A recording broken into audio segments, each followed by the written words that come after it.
Welcome, Gunrunner.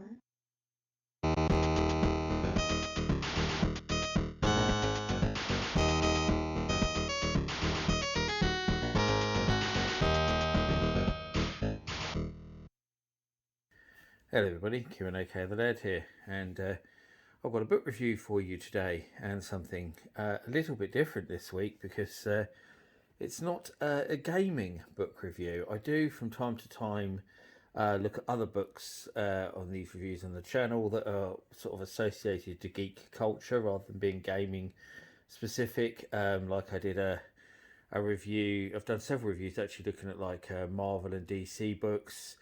I've looked at an It book. I've looked at the Garbage Pail Kids book, which that video did really well actually, really well. So that was definitely one that was worth doing. And today we have a Ghostbusters book, as you can see, because I'm a huge Ghostbusters fan. And when I saw this in my local HMV, I had to pick it up. We've just had an HMV reopen. The story, HMV, as many people in the UK will know, has a quite troubled existence.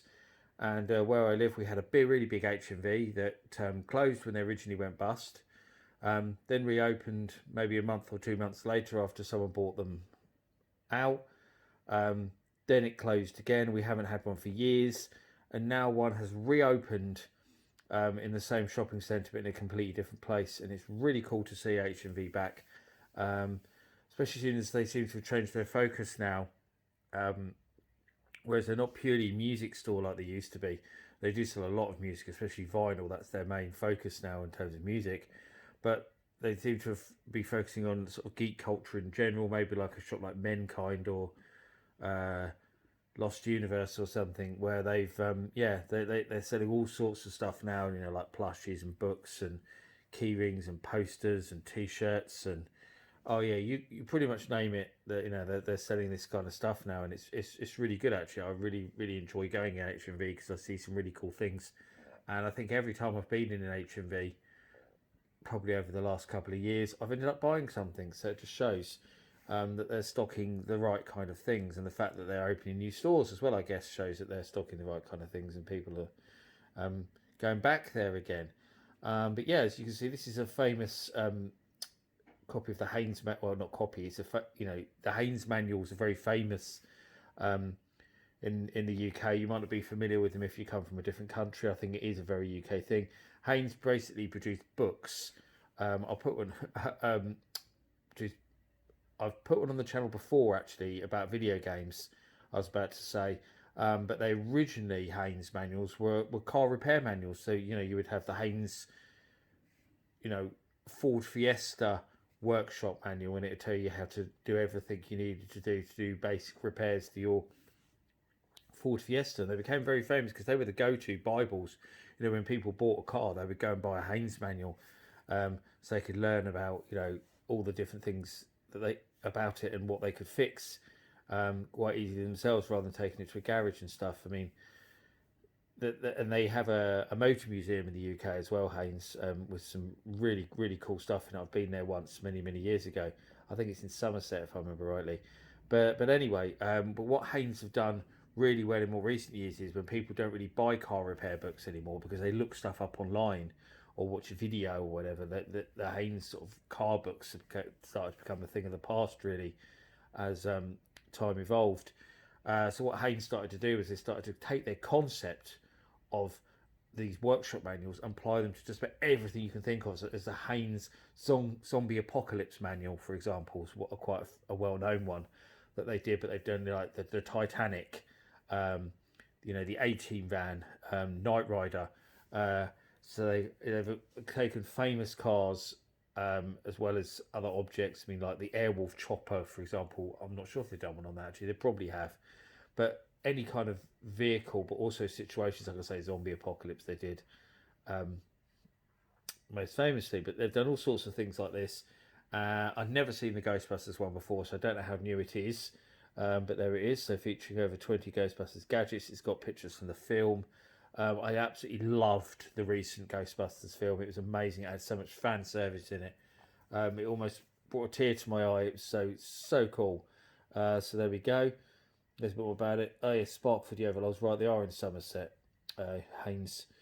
So there we go. It was $7.99 in HMV, which I think is bloody reasonable for a big hardback book like this. You can see it's fairly large. I'm not sure how many pages it is actually. Let's see if I look. 144 pages looks like, which is not bad at all. So yeah, let's have a look at it then. Try to get it in the middle of the camera there so you can see it better, a bit better. There we go. Ectomobile ES Mark 1 Ecto 1, ES Mark 2 Ecto 1A, and GH Mark 1 Ecto 1 Owner's Workshop Manual. Introduction by Dr. Raymond Stantz. Now, how cool is that they've done that? So there's our contents pages.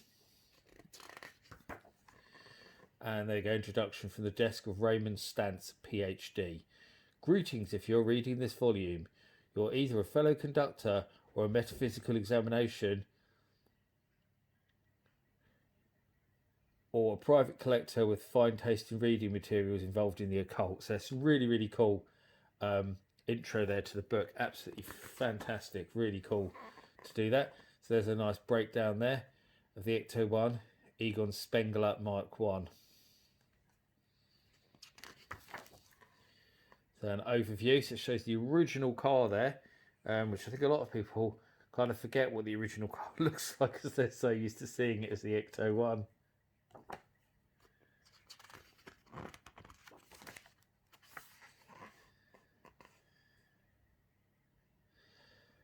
So there we go.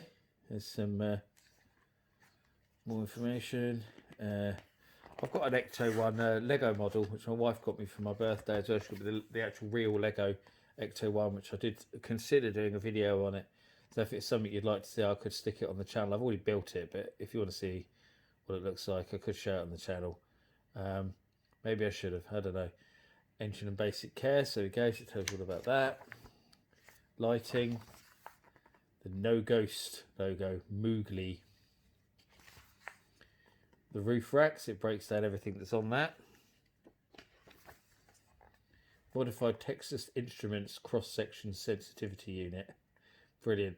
There's a nice video game connection there then with Texas Instruments. Antenna, aka the sniffer. Very good quality, thick pages.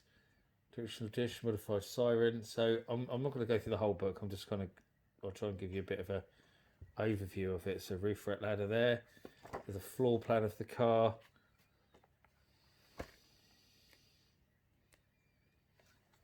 The cargo area. There you go. We can get in it. There's a nice picture for the film there, actually. There we go. So some loading into it. The Proton Pack, which is cool. They've got a breakdown of that. With the book over because we're losing it from the centre. Slipping on the blanket there. There's more images of the Proton Pack, the Neutron Wand.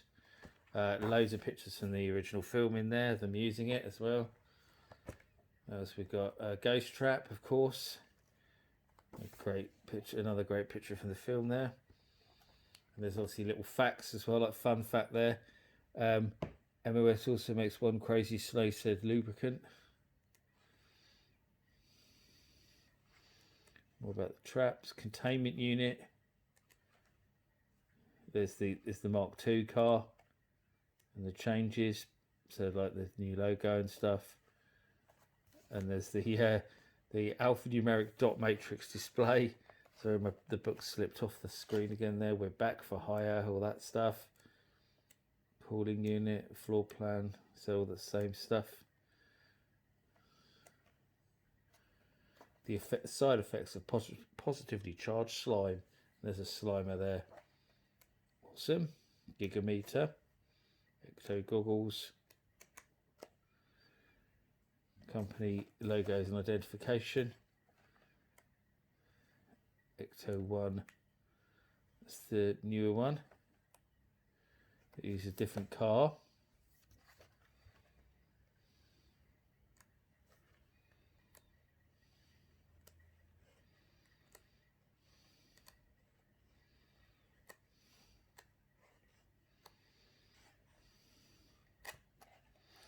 Yeah, there we go. There's pictures from that for the newer film as well, which we didn't want to mention because it's the one with the women in, which is terrible. Not terrible, it's got women, it's just a terrible film. Really isn't Ghostbusters, and it's rubbish in my opinion. Really, really terrible film in my opinion. So Afterwards, and it's got her from her Dr. Gillian Holtzman. Yeah, so it hasn't got Afterlife in it, so it's obviously made before Afterlife. I don't think it's got a date on it actually of when it was made anywhere. So there we go. Shame it doesn't have Afterlife in it actually. I wonder if they'll do an updated version that does have Afterlife in it. I'm just trying to see if it says a date of publication in here actually anywhere. I do not see one. But I'm guessing it was around. The same time that they made the rubbish female Ghostbusters film, judging by the fact that they're in it. That's it really. Still very cool thing for Ghostbusters fans. I spent ages looking at all the diagrams and stuff. Really, really clever. These books are a really nice combination between a kind of serious book and fan service for the movie and stuff. They're very clever, and I'm a big fan of the Haynes manual. So I reviewed a video game version of the Haynes manual on my channel once before, which was very cool as well. But I'd like to get some more of these, the kind of other geeky related ones. I'm going to look out for them, especially since after I saw this one in HMV, because it had some others in there as well. I don't remember what they were, but this was the one that really, really leapt out at me. But I hope you've enjoyed my look at the Ghostbusters Ectomobile Owner's Workshop Manual from Haynes. And thank you for watching, and I'll see you all again for another video very soon. Bye-bye.